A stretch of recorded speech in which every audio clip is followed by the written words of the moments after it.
En el nombre del Padre, del Hijo, y del Espíritu Santo. Amén.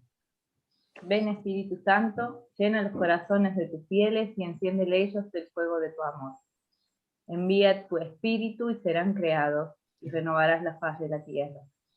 Señor, que has instruido los corazones de tus fieles con la luz del Espíritu Santo, concédenos que sintamos rectamente con el mismo Espíritu y gocemos siempre de su consuelo. Por Cristo nuestro Señor. Amén. María, Madre de la Divina Gracia, ruega por nosotros. San Pablo, ruega por nosotros. Bueno, aquí estamos. Hoy vamos a hablar de la virtud de la humildad. Pero ¿realmente entendemos qué es la humildad? Dicen que la humildad es una virtud humana atribuida a quien ha desarrollado conciencia de sus propias limitaciones y debilidades y obra en consecuencia. La humildad es un valor opuesto a la soberbia. El significado de humildad se relaciona con su origen etimológico. La palabra proviene del latín, como muchas en el castellano, que a su vez viene de la raíz humus, que quiere decir tierra. A la vez, del término humildad se desprende en tres sentidos: la humildad como valor o como virtud, la humildad como origen socioeconómico y la humildad como sumisión. Hoy lo que nos interesa es la virtud de la humildad.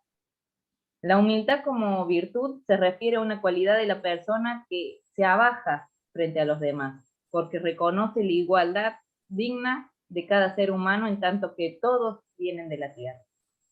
Este último sentido hace de la humildad una actitud relacionada con la virtud de la modestia.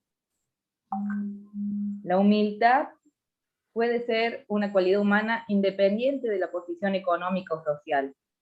Una persona humilde no pretende estar por encima ni por debajo de nadie, sino que sabe que todos somos iguales y toda existencia tiene el mismo grado de dignidad. De ahí que ser humilde no implique dejarse humillar, pues la humildad no supone una renuncia a la dignidad propia como persona. ¿Cómo se aplica el valor de la humildad en la vida cotidiana? Por ejemplo, reconocer los errores ante los demás constituye un acto de humildad. Una persona que actúa con humildad no tiene complejos de superioridad ni tiene la necesidad de recordar constantemente a los demás sus éxitos y sus logros. Mucho menos los usa para pisotear a las personas de su entorno. Quien obra con humildad no se vanagloria de sus acciones. Por el contrario, rechaza la ostentosidad, la arrogancia y el orgullo y prefiere ejercitar valores como la modestia, la sobriedad y la mesura. En tanto virtud, la humildad reúne una serie de características manifiestas en el comportamiento. Algunas de esas características son comprender la igualdad y dignidad de todas las personas, valorar el trabajo y el esfuerzo, reconocer, aunque relativizar las virtudes propias, reconocer las propias limitaciones, expresarse con afabilidad, actuar con modestia, sencillez y mesura, percibir las relaciones sociales desde la horizontalidad, escuchar a los demás y tomar en cuenta sus opiniones, respetar genuinamente a los demás. La escuela de Musar, que es la ética judía, nos enseña que el trabajo espiritual consiste en saber equilibrar las virtudes del alma, tal como si tuviésemos dentro un ecualizador donde sabiamente se pone el balance y el punto medio en las virtudes de la paciencia, la generosidad, la ecuanimidad, la compasión, la gratitud, la simpleza, la verdad o la responsabilidad. Todas estas virtudes del alma, junto con otras como el silencio, la moderación, el honor o la fe, tienen una virtud que es la madre de todas, la humildad. El Musar nos enseña que la humildad es el punto medio entre dos extremos, dos vicios. En un extremo encontramos la arrogancia y la soberbia, y en el otro, la autodesvalorización y la falta de autoestima. El punto medio es el valor a alcanzar. Solo la humildad es aquella que puede demostrarnos quiénes en verdad somos, y si somos capaces de sabernos y de crecer y superarnos. porque al estar dominados por la soberbia, nunca podremos ver ni aceptar nuestros errores y limitaciones, ni qué cosas modificar. Mientras que en el otro extremo, en la autodesvalorización, se minimizan las capacidades, la fortaleza o la inteligencia para cambiar. En ninguno de los dos extremos se logra crecer. En ambos, quien gobierna es una pasión, pero no uno. Un rabino jasídico del siglo XIX nos cuenta una historia. Cuando llegue al cielo me preguntarán, ¿por qué no aprendiste más Torá? Y yo les diré que no era lo suficientemente brillante. Luego me preguntarán, ¿por qué no hiciste más obras de bien para otros? Y yo les diré que era un hombre físicamente débil. Luego ellos preguntarán, ¿por qué no fuiste más solidario? Y yo diré que no tenía el suficiente dinero para eso. Y entonces ellos me preguntarán, si eras tan estúpido, tan débil y tan pobre, ¿por qué eras tan arrogante? Y para eso no voy a tener respuesta. La humildad no implica pensar que sos pequeño, sino pensar que otras personas tienen también grandeza. El orgullo tiene que ver con quién tiene la razón, y la humildad tiene que ver con lo que es correcto. Hay veces que con tal de tener solo la razón, el orgullo hace que te quedes con la razón, pero solo. Humildad es buscar lo correcto, tengas o no tengas la razón. Según la doctrina cristiana, la humildad es la actitud virtuosa que se debe observar ante Dios, ante su superioridad y perfección, y en plena conciencia de que ha sido Él quien ha concedido la gracia de la existencia. Así, en el cristianismo, humildad implica reconocer la propia pequeñez ante el misterio de la vida, aceptar la igual dignidad de todos los seres humanos y someterse a la voluntad de Dios, apreciada como buena, agradable y perfecta.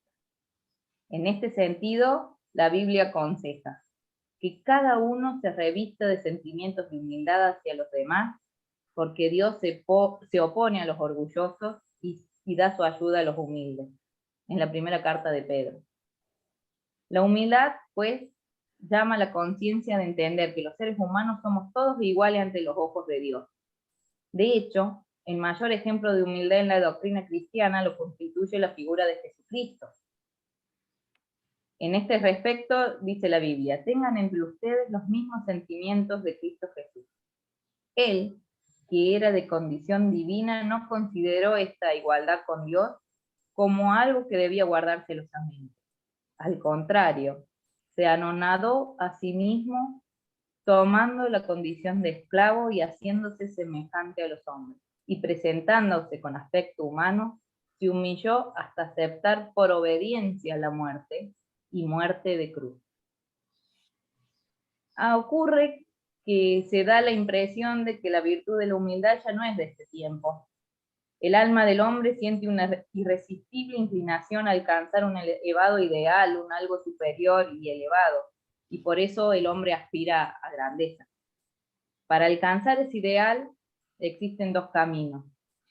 El de la soberbia, que siguieron los ángeles rebeldes, Adán, algunos filósofos paganos y tantísimos hombres, que cayeron en el estado miserable por dejarse arrastrar por el orgullo, comidos por la ambición de elevarse sobre los demás, y el de la humildad, por el que el hombre, como María y como Cristo, es ensalzado por Dios, porque miró la humillación de su esclava, dice el Magnificat. Dios ensalza a los humildes y abate a los soberbios. El que se humilla será ensalzado y el que se ensalza será humillado. Los fundamentos de la humildad son la verdad y la justicia, la gloria de todo lo bueno que tiene el hombre. Así dice San Bernardo, con un conocimiento verdaderísimo de sí, el hombre se desprecia a sí mismo.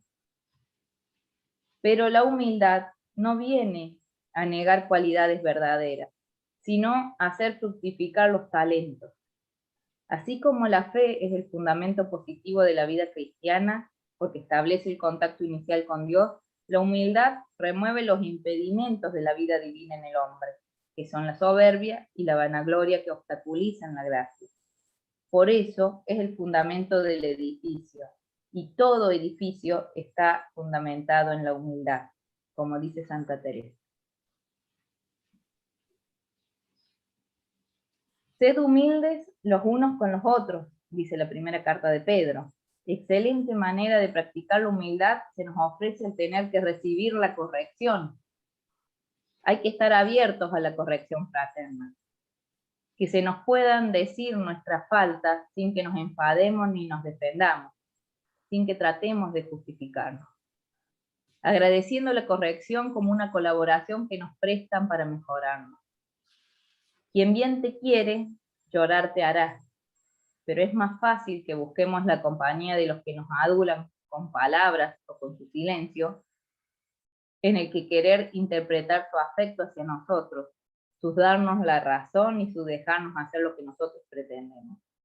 Es bueno que nos juntemos con quienes nos puedan enseñar, porque nos cerraríamos y pronto nos quedaríamos pobres al no ensanchar más nuestros horizontes. Aprender de todos y manifestar que estamos aprendiendo. Confesar que aquello no lo habíamos entendido hasta hoy. Aceptar nuestra limitación no nos humilla, sino que nos ennoblece. Pero la humildad va más allá de las palabras. No consiste ciertamente en hacer profesión de nuestra inutilidad, quedándonos por dentro la conciencia engañada por un deseo de no vernos tal y como realmente somos. Humildad ante Dios es un reconocimiento de la realidad de nuestro ser, de nuestra vida y de nuestros actos. Pero le cuesta a la naturaleza humana aceptarse tal cual es, ansiosa como está de ser más de lo que se es. Cuando José me llamó para preparar este rollo, como buen vendedor que es, hizo un alarde de que yo era una persona que iba a poder representar este rollo. Y cuando me dijo que el rollo era la humildad, yo digo, ¿qué vio este hombre que yo todavía no vi? Y lo primero que se me vino a la cabeza cuando él me dijo que tenía que hablar desde mi humildad fue todas las veces que me acusaron de ser soberbio. Entonces, repasando en todas esas cuestiones, me llegó, recordé una charla con una profesora. En un viaje a la vuelta de una capacitación, ella me dice, no sos como había pensado. Y le digo, ¿por qué? No sabía ni qué pensaba de mí. Dice, porque sabes reconocer tus limitaciones y cuando yo te conocí, parecía que no tenías ninguna. O pensabas que no tenías ninguna. Como estudiante, dice, parecía que yo no tenía nada para enseñar. Pero ahora como colega, me pedís consejo. Y sí, le digo, yo soy nueva siendo docente. ¿Cómo no voy a pedir consejo a alguien que fue mi profesora? Quizá como estudiante venía de otro nivel, de una universidad, y terminé terminando de capacitarme en un terciario, para terminar de cubrir y de cumplir los requisitos que se necesitaban para acreditar una carrera. Pero como docente no tengo armas. Entonces, ¿cómo no voy a tener la capacidad de reconocer mis limitaciones y pedir ayuda a una maestra, a una profesora, a una superior? Nunca pensé que yo tenía la capacidad de asumir que no podía sola. Ella me enseñó que no solo era necesario, sino que traía mucha paz. La humildad también implica reparación, implica hacerse responsable de las propias fallas y debilidades.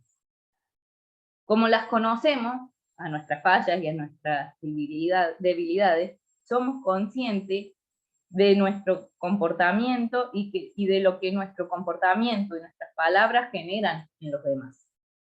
Para llegar a la gracia, no vale deshacer el entuerto con el mínimo esfuerzo. Poner una sonrisa, dirigir palabras de suavidad, decir algo que pueda poner vaselina a la situación. Esto podría servir para una política de convivencia fría y aparentemente pacífica. Pero no sirve para la virtud.